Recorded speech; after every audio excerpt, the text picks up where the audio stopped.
From the newsroom of the Bryant College Station Eagle, this is the Brazos Sports Prepscast.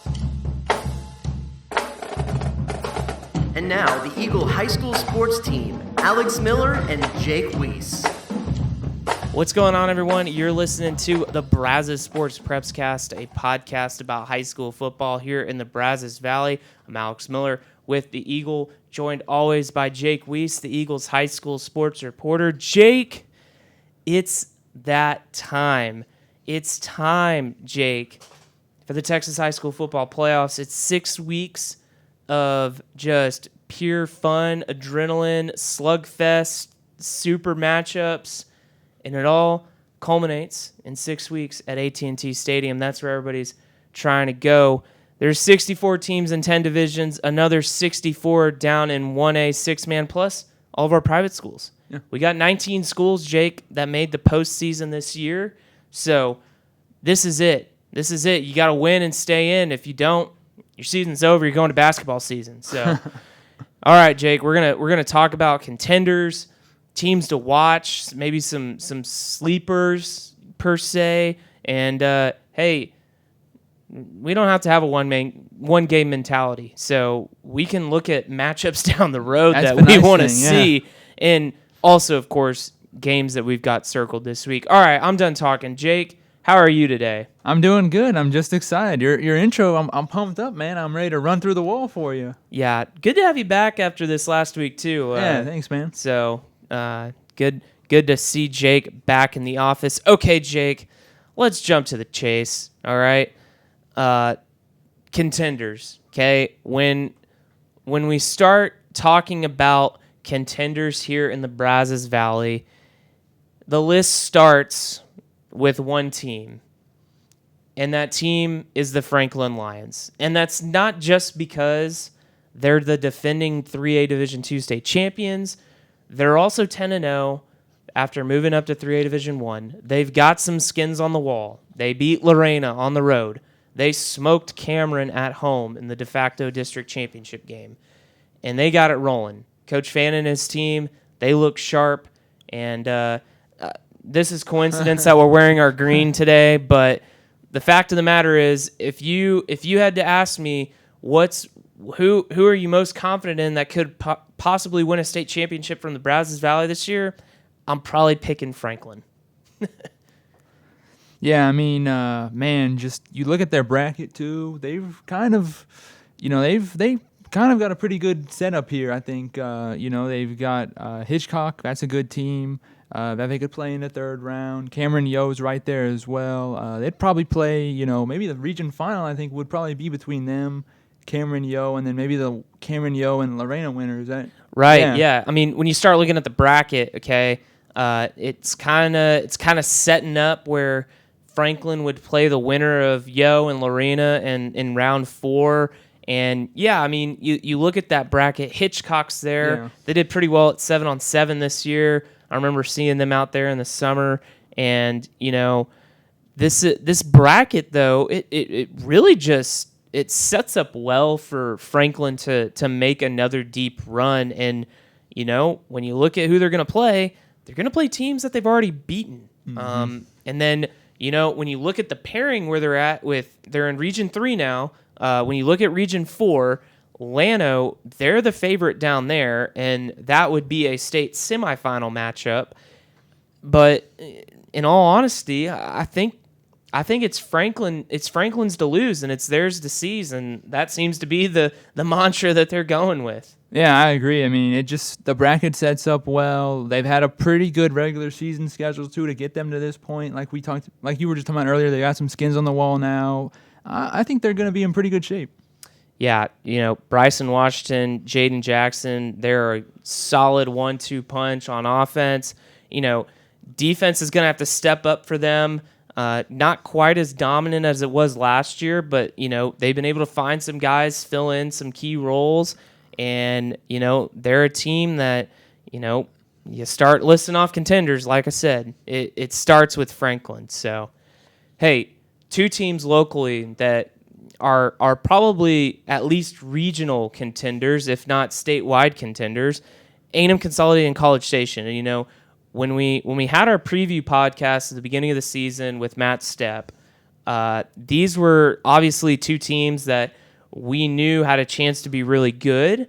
And, our friends at Texas Football thought they were going to be good. They had College Station beating Consol in the region final, actually.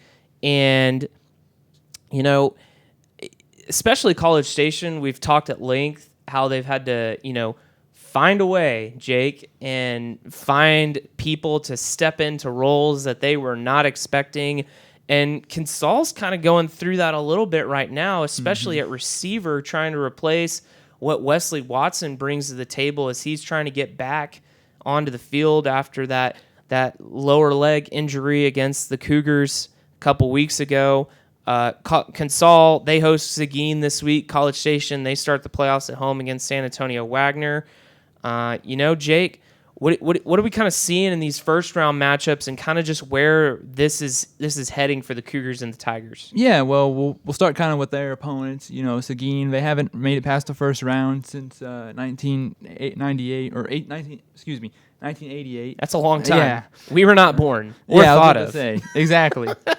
Long time. And then, you look at Wagner, San Antonio Wagner, they're a battle-tested team. I think they're 6-4 on the season. So you might think to yourself, well, that's not that impressive. But, you start looking at the list of teams they played, you kind of realize, they're a battle-tested, sneaky team. They haven't had their kind of marquee win this year, but, they pushed some good teams, and they're going to give, whoever they play, a challenge. They're going to give them a fight. I think they played, Liberty Hill early in the season, Dripping Springs. That they lost pretty big to Dripping Springs, but they're a contender up in 6A Division II. And then they lost by a score to New Braunfels Canyon and Smithson Valley in their own district. And so, Seguin's a team that, they started off really hot, kind of similar to what we saw with Milano, I think, here. And, they played some of the better teams in that district and lost by some narrow margins. I think these are pretty solid first-round matchups for both these local teams. So, Jake, when we're looking at Consol and College Station, what do you think really makes each of these teams contenders, and what they're going to need to do to actually live up to that and have a deep run? Yeah, I'll start with College Station. You kind of mentioned it earlier, finding a way. That's been something they've had to do all season, and fortunately for them, I kind of think that game against Consol, especially, that was kind of their. I don't want to say their. Crowning achievement or anything like that, because they'd like, to make a run here in the playoffs. That'd be the crowning achievement. But what I mean by that is I think that game kind of really solidified, for them, maybe even some of the younger guys on the team too that maybe haven't been here before. Hey, we can really, if we work together, we've got a lot of moving pieces here, but if we put it all together, if we kind of stay together, stay the course, we've got a fighting chance. And I also think, too, their veteran experience that they've had, guys who have been here before, combined with the newer guys who have that kind of experience now in the regular season, is really, really going to help them here in the playoffs. And I think that's what they're going to need to do, to make a run, is stick together, use that, learn what they, take what they learned from the regular season and apply it here. I know it's the playoffs and it's a different time, but, just kind of stay the course, stay steady, use what they use in the regular season, and try not to get too high and too low at each game. And then over on the other side, with Consol, like you said, it's a tough loss with Wesley, but the nice thing is they've got a really nice rushing attack with Keyshawn and Trey. Will pretty much he ran for over 100 yards. When I was thinking about this, I was like, did they kind of just like unlock something with Will Hargett and his ability to run?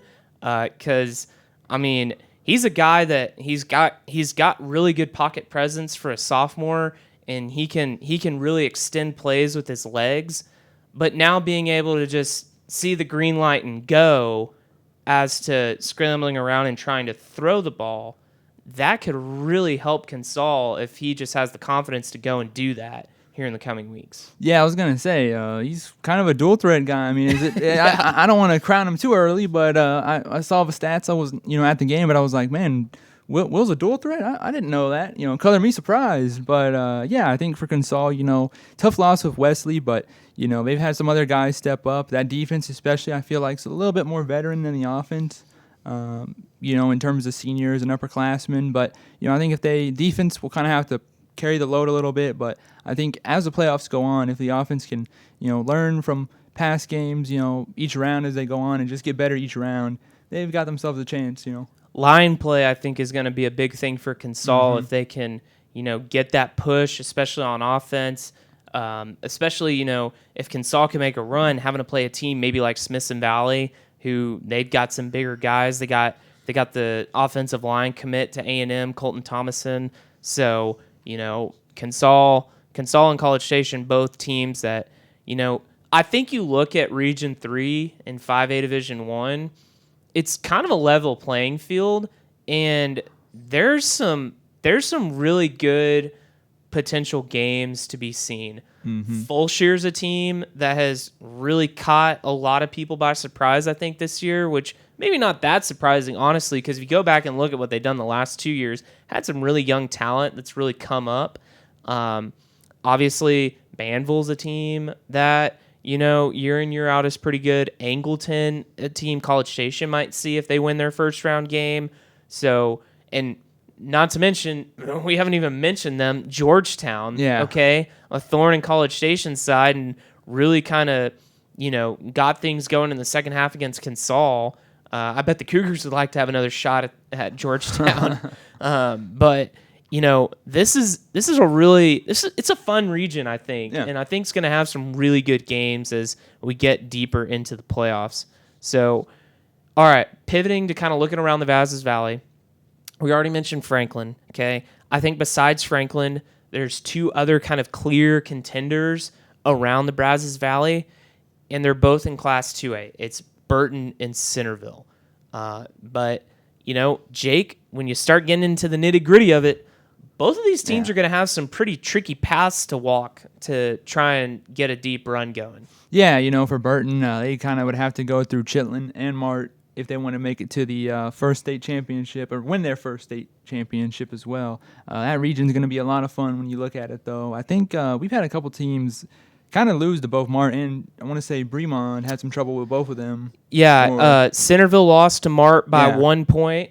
And then, right. Chilton's been a team that, has kind of, they won that district with Milano and Bremond and Granger. That was a really good district this year. And then on kind of looking at Centerville, they've really impressed this year. Probably one of their best teams ever, or maybe even, I don't want to say it, I don't want to put the cart before the horse, but might be their best team ever. But, kind of looking ahead, I know they don't like to look ahead, but kind of looming in the third round is Timpson, who beat them in last year's regional final, or region final. So, this year they would have to probably play in round 3, I want to say, if they both get there. Timpson hasn't been tested as much as Centerville. We just talked about the Mart game. Centerville's played some really tough teams in non-district that kind of help them.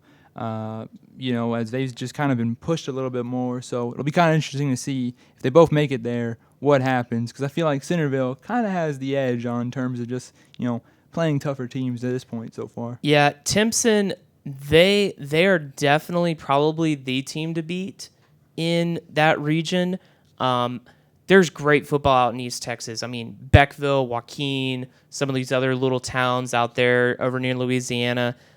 They've got some really good football, and I think Timpson has played good teams. I do think, though, that Centerville has played a better schedule. When you look at Centerville, they had a really challenging non-district schedule. And yes, they lost to Crawford, and yes, they lost to Mart, but I think that when this comes back around in the third round, those are the games that are going to help them be competitive against a team like Timpson for a full 48 minutes, whereas last year, man, they were neck and neck with the Bears for the first half, and then Timpson took off in the third quarter and didn't look back, and it was a blowout win. I don't see that happening again this year, and this is Centerville's chance, and they're gonna have to play as good a football game as they can if they're able to get that far, which I expect them to. And that's going to be a game that, hey, Thanksgiving week, Jake, we're going to be talking about, I bet. So Can't wait for that one. So, hey, 3 other teams here locally in Bryan College Station are in the playoffs. Bryan at Duncanville this Friday at 7 o'clock in Class 6A Division 1. Jake, I'm not saying Bryan can't win this game, but it's a tall order for the Vikings. Duncanville, they're number 3 in the state. They're 9-0 on the year. They've been to the state finals 3 of the last 4 years. They're probably the region favorite in Region 2 up there. And they really seem to be one of the 3 state contenders in 6A Division 1 alongside, Austin Westlake. They've won 3 state championships. And then North Shore, who Duncanville North Shore seems to just be the recurring matchup in a state championship. Won't happen, or I guess it could happen this year. I should say that. But, Duncanville, they like to put up points, and they back that up with a really strong defense with lots of talent. So it's going to be a tall order for the Vikings going against one of the state's best teams, and especially on the road. Yeah, I agree. And then another game that I think is going to be kind of a tough one is Allen Academy at San Marcos Academy. That's going to be Friday at 7 p.m. Kind of just a tough path for the Rams if they want to make it to the championship game. This first game's on the road. We've talked before, and we talked with Coach Adams too. I want to say that kind of road struggles a little bit, or kind of they hadn't been tested as much on the road as they would have been liked. I think when we talked to him at the midway point, that was something he talked about. They've had some road games now, kind of some road experience under the belt, but tough path for them. I think next week they'd have to play Conroe Covenant because they had the bye. I want to say, is that right? I think that's right. Yeah. So hey. I know Allen Academy lost to Conroe Covenant last week. Mm-hmm. Very competitive though. It was a pretty close game. So Rams trying to make something out of it. So see what happens. And then hey, Brazos Christian, they're hosting Waco Riker on Friday at 7 o'clock. Eagles came up this short of a district championship last week to Northland Christian. I think they'll be favored this week, and curious to see what Coach Washington, Ryan Burton, and some of those guys, Jackson Caffey, can do in the playoffs. All right, Jake, we got some sleepers, right? Some teams. We talk about the Duncanvilles and the Franklins of Texas high school football. Okay, this is the playoffs. Things get weird, okay? And I think there's some teams that could make some noise and make things kind of weird here in the coming weeks. So, Jake, let's talk about our first sleeper, and that's the Brenham Cubs. Oh, yeah. Brenham, man, last week I was following along. Like I said, I was out last week, but I was following along with that one on social media, and, man, I was just waiting for each update to scroll by. I was just so excited to see that one. In that, district title game against Lake Creek, I was really encouraged. No one has pushed Lake Creek like that. Lake Creek's now, 10-0, finished the regular season undefeated. Yeah. I want to say it was maybe the program's first undefeated season. At Lake Creek? Yeah. Oh, yeah, for sure. I want to say I saw that. But credit to Brenham. They pushed them really hard. I think that was what? They put up 42, 40? Yeah, it was something like that. Like 50s. I know the final was 50-something to 40-something. I think Brenham had 42. Yeah. So I was real impressed with them. That was the team I was real impressed with. And if they win this week, it's likely going to be a rematch against Belton, who they beat 42-7 in non-district. Then I think they'd have to play Austin and LBJ in round 3. But those Jags, they haven't really been tested much this year. So I think that'd be kind of interesting. I kind of think Brenham, they can make some noise here in Coach Danny Young's first season and make it, maybe 3 to 4 rounds deep. Yeah, Brenham's a team that we just keep talking about, man. We can't stop talking about them. And credit to Coach Young's and his team. I mean, they've really stepped up this season and have found a way to get it going. And this is really a team that could really go 3 to 4 rounds deep. So, second team to watch out for, a sleeper. They're borderline contender sleeper. I label them as sleeper only because they haven't really been talked about on a statewide level to the extent that maybe a Franklin or a Burton has. And it's the Lexington Eagles, okay? They've kind of flown under the radar a little bit all year. I think that ends pretty soon. They're 10-0, They didn't necessarily steamroll every team they played, but they didn't have any hiccups either. Had a close game early in the season against Thorndale, and ever since then, it's been pretty convincing wins. So when you look at 3A Division II and in Region 4, though, it's kind of Poth and maybe kind of the field in a sense, and I think Lexington's probably their biggest challenger. And that's a matchup that wouldn't happen until the region finals, okay? We've talked about the emergence of Case Evans at quarterback this season. He's a freshman. He's going to need to continue to grow up for the Eagles if they're going to need to make a deep run. Lexington's got to take care of the football too. They can't get into one of these games really and turn the ball over 3, 4, 5 times. It's hard to overcome, when you're playing teams of similar caliber. Dalen Washington, he's been a weapon for them at running back and at receiver. Been able to run and catch the ball really well. And hey, on defense, they've got another kid named Kerr doing some pretty big things. Joseph Kerr, younger brother of Jared Kerr, who, by the way, is making a splash at A&M this season. So Lexington, Coach Mull, his team, they just win games, man. The hottest thing in Lexington sometimes is Snow's barbecue, but this time of the year it's also sometimes Eagles football. So, I think it sets up to where Lexington can really make some noise down there in 3A Division II's Region 4. So, hey, third team on our radar, the Bremond Tigers. And, man, Bremond really close to, contending for the district championship, maybe even winning the district championship. Chilton got the best of them. They lost a really close game to Granger, and they're the third seed out of that district. But, they might as well be as good as a first seed from some of the other districts. They're battle-tested. You mentioned those two games. I was looking back earlier today at kind of some box scores and rereading some stuff, and I was like, man, forgot how close those two games were. I think both of them were decided by maybe less than 10 points, maybe at most. I think one of them maybe was 11 points. So just really two close games. I know I talked about Bremond a lot when we did our midseason kind of preview, and I still think they're 8-2, 3-2 in the district. I really think they can make a splash in the playoffs. I don't know how far, but because they're still kind of young, but I think they can make a splash. Yeah, I think they'd match up with Granger maybe the second or third round. My internet is a little out right now, so I can't pull up the bracket. I should have done that earlier. But they're going to see teams that they're familiar with, and if they make a run, so yeah, watch out for those Bremond Tigers. They got some vengeance to serve potentially. So, Jake, I know it's just week 1 and nothing is given after this week. All 19 teams that are playing this week could lose. I do not expect that, but it could happen.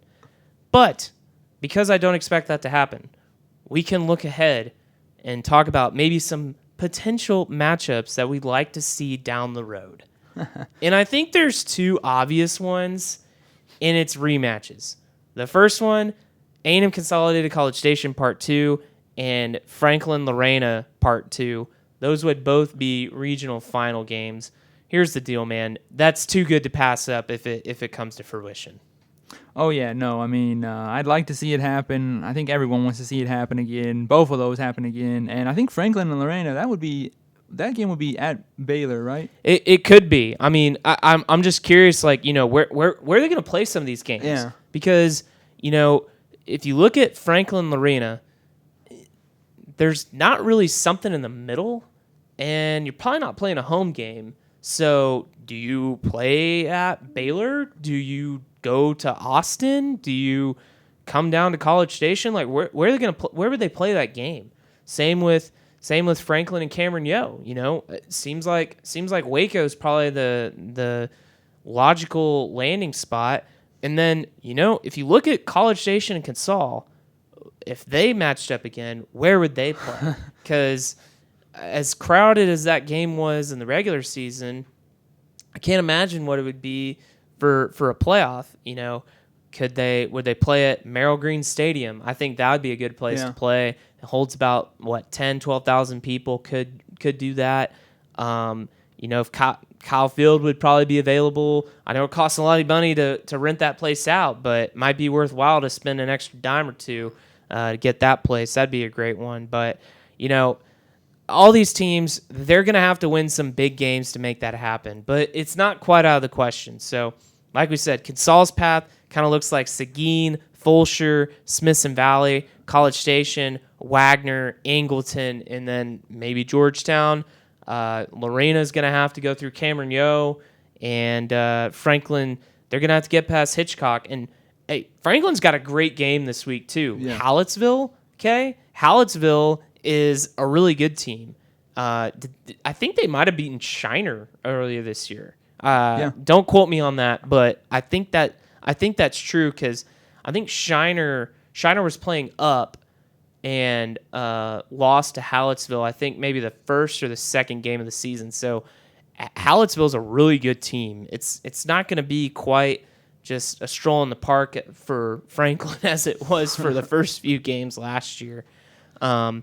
But hey, what are maybe some other games in the area that you look down the road could be some fun games to see? Man, two for me, both Burton games actually. Burton Chitlin.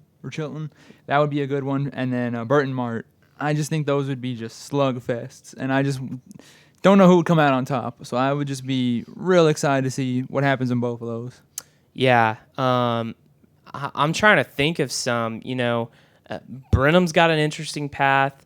What's going to be interesting for the College Station schools is, if they can keep going, they're going to play some teams that they're not very familiar with, and if one of them can emerge out of the region, they're probably going to be playing a team from the Rio Grande Valley, which is kind of fun and different.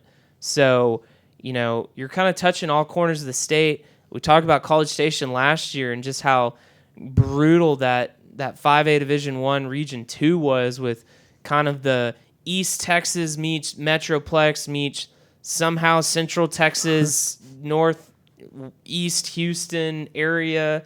I mean, it was just a goulash of teams last year, and it's kind of what you got this year, but going in the complete opposite direction. And that's what's so fun about the playoffs too, Jake. To me, is that you start seeing teams from all corners of the state play each other.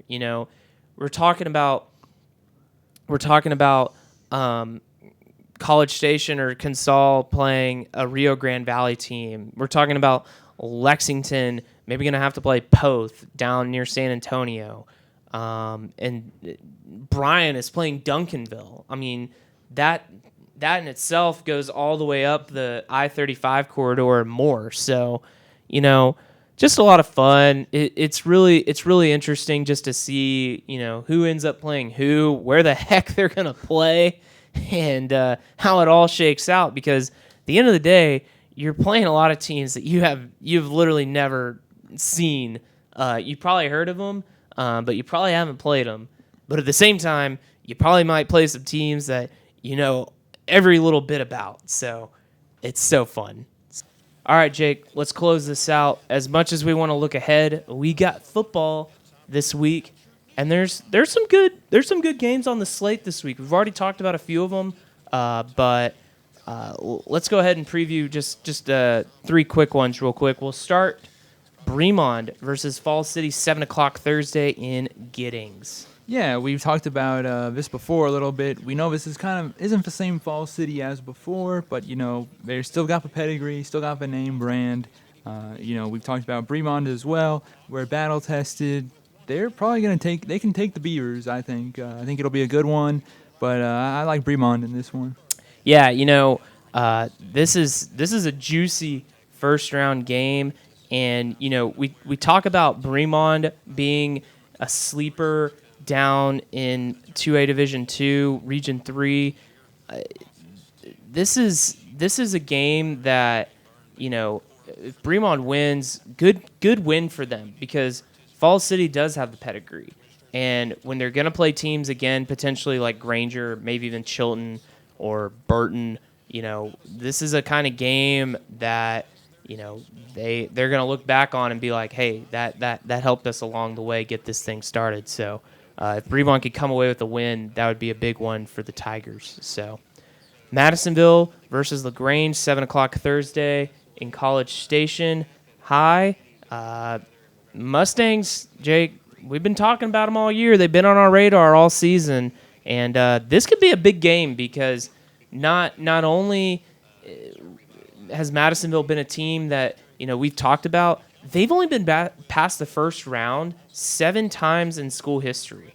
Yeah, and I think too for them, I think they were a little disappointed they didn't win that district title game. What was that, 2 weeks ago? Yeah, Waco Connolly. Yeah, but this would be a big chance for them to go away with some history anyway if they can get past the first round. Because like you said, 7 times, so didn't get the district title, but playoff time, anything can happen now. Yeah, LaGrange, they got an A&M commit on there. Bravion Rogers plays cornerback, and so gonna be a good game down on the south side of town in College Station. Hey, if Madisonville wins this week, setting up for a really good second round matchup potentially against Belleville. Okay, Bramas, they're rolling. They're 10-0. That'd be a good one next week in the second round area round. But Madisonville got to get past LaGrange this week. Jake, what's our third game? Take us home. Last one, Dangerfield versus Anderson Shiro, 7 p.m. Thursday at Jacksonville's Tomato Bowl. Awesome name, by the way. Love that Classic Tomato Bowl. Shout out to the Jalapeno Tree, longtime favorite of one Robert Cessna and a Travis Brown, who's helping produce this show. So, Jake, anyway, back to the game. But yeah, we've talked about Anderson Shiro a little bit. Coach Hodges Owls, they're back in the playoffs. That was something they really wanted to do. They missed last year. Really wanted to get back there because they've had a bit of a run where they've been making the playoffs. But they're back in it. They clinched, or they didn't clinch last week, but they did pick up a big win last week against Trinity. I think they clinched. I think they actually clinched the playoff spot during their bye, which was a little funny, but got a lot of momentum after that win against Trinity. It's a tall order for them this week, but they're a tough bunch. I mean, they've been down a couple times this season, but they've always kind of picked themselves up and rose to the occasion. So interesting matchup. I'm interested in this one, and also, like I said, Tomato Bowl, great name. Great name. Hey, we talked earlier about just the span of where things are being played throughout the high school football playoffs. You got Dangerfield all the way out in East Texas. You got Falls City down near San Antonio. So, hey, we got action all across the state this week with Brazos Valley teams. So, fun times to be a high school football fan, Jake. Yeah, so I think so. I'm excited. Hey, I think that's all we got. Hey, thanks for tuning in to our high school football playoff preview show. And be sure to like and subscribe to the podcast on Spotify and Apple Podcasts. Be sure to check all of our playoff coverage on theeagle.com. Jake, before we go, where are you going this week, man? Yeah, I'm going to Franklin on Thursday, and then Friday we'll kind of figure it out. I think we're kind of waiting on some volleyball. It'll either be some volleyball action on Friday, and then if not, it'll be some high school football action. So Thursday for sure, I'll be covering Franklin's game though. There you go. I'll be up in Duncanville on Friday night covering the Vikings. See if they can pull off what would be a huge upset of the Panthers and Coach Tullis in his first season. So, all right. Thanks for tuning in, everyone. We'll see you next week.